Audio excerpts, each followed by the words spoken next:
Պարոն Ղուկասյան, ձեր որոշումները կայացնելիս ամեն դեպքում դուք պետք է հաշվի նստեք նաև ընդդիմադիր մյուս խմբակցությունները, ես չգիտեմ, ընդդիմադիր են լինելու իշխանական են լինելու հիմա մյուսները, ովքեր քվեարկեցին։ Հիմա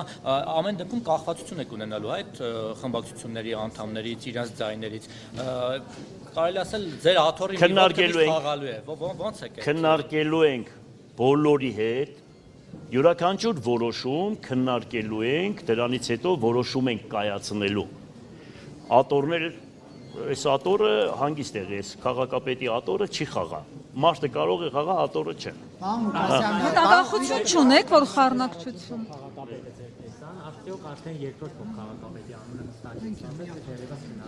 Քննարկումներ է լինելու, կասեմ։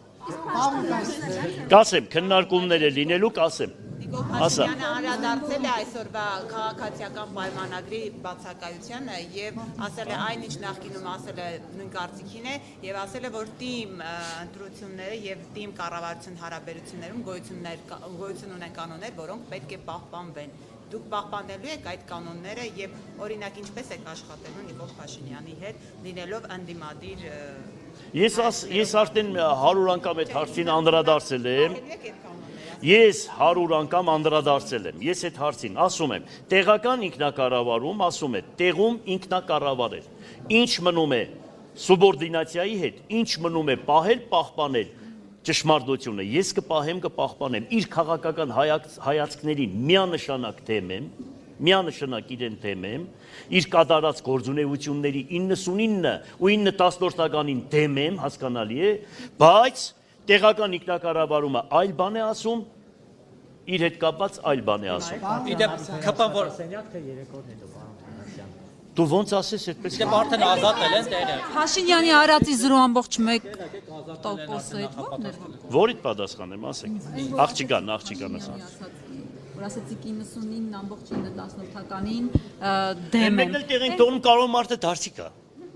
Եկեղեցին ինչ է ասում, ապաշխարության կանոններ է տվել, եթե մարդ ապաշխարության բան է, ճանապարհ է բռնում, այդտեղ արդեն ես բան չունեմ ասելու։ Նարեկը հարց ունի ձեր զեմլյակի։ Ասա Նարեկ ջան։ Խորհրդային տարիներին Կոմկուսը դեմ էր մասնավոր սեփականությանը, մեծահարուստներին կուլակաթափ էր անում, այս մասով տարաձայնություններ ունեք, թե ոչ։ Ուրեմն այդ մասով ես ունեմ մի բան։ Միանշանակ դեմ եմ եղել, որ սեփականություն չպետք է լինի։ Միանշանակ դեմ եմ։ Միանշանակ դեմ եմ, որ երկիրը սեփականություն չունի, Հայաստանի Հանրապետության կառավարությունը ինքը սեփականություն չունի, ուրեմն ես կողմնակից եմ չինական մոդելին, դա Աստված, որ եթե հանկարծ Աստված կամենա կանգնտեղ հասնենք, ուրեմն հասկանալի է այդ ժամանակ ստրատեգիական նշանակություն ունեցող կառույցները, այն մեծ գումարները, որ գալիս է որևիցե մի բիզնեսից, չեն թողնելու, որ մի քանի բիզնեսմեն պետությունից հարուստ լինի, որպես ինչ։ Անպայման դրանք պետք է լինեն պետական սեփականություն։ Իսկ մնացածը թող ժողովուրդը, թող ես այդ դրան եմ կողմնակից, ես դրան կողմնակից եմ։ Պետությունը չգիտեմ, բայց դուք էլ եք հարուստ, պարոն Ղուկասյան։ Ես հոգեբ Դուք ոնց եք հարստացել։ Հիմա նայ ասեմ Այսքան չենք շինություն։ Դե ասեմ էլի սպասի։ Ասեք։ Մի րոպե ասեմ ես երդասարտին։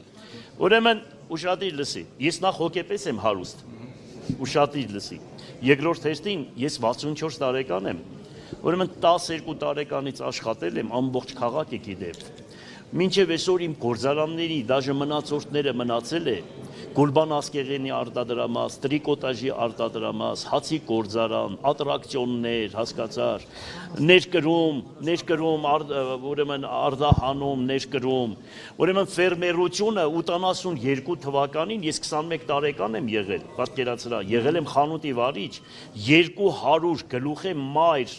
անասուն եմ ունեցել Լենգեսում, հասկանալի է, եւ այդպես շարունակական իմ գործունեությունը ես ծավալ մինչև այսօր, հիմա ես մինչև այսօր ունեմ հսկայական ֆերմա, այն թվերից, այսինքն Լենինականի ժամանակահատվածից Շիրակի մարզի առաջի ֆերմերն եմ եղել, կատի գործարան ունիմ, կատի վերամշակման այդ ամեն ինչը ես ունեցել եմ այն թվականներից։ Իսկ Գյումրի քաղաքապետ եղած տարիներին ինչ որ բան հետ գցել եք, կարողացել եք ձեր ունեցվածքը ավելացել է, թե հակառակը պակասել է։ Պակասել է։ Օրինակ ասում են, որ Ուրեմն իմ ժամանակ պակասել է, բայց Ուրեմն քո այդ ուշքո միտքը 17 տեղանոց հյուրանոցի մասին է խոսքը, սաղը 17 տեղ է, գնա հաշվի, հակտակ հաշվի։ 17 սենակ է, լսի։ Ուրեմն այդ հյուրանոցը, հələ մի հատ գնա Երևան նայի, 170 սենյականոց հյուրանոցները թողել եք, 0-ից սարկածի հետևից ես ընկե, ու պրիտոմ է դրա բացատրությունը հստակ կա, այնպես որ հեչ վախենալու տեղ չունենք, եթե վախենայինք, մեր վրա չէր կրանցվի, հասկանալի է, որովհետև դա բարձրաձայն ենք արել, բարձրաձայն։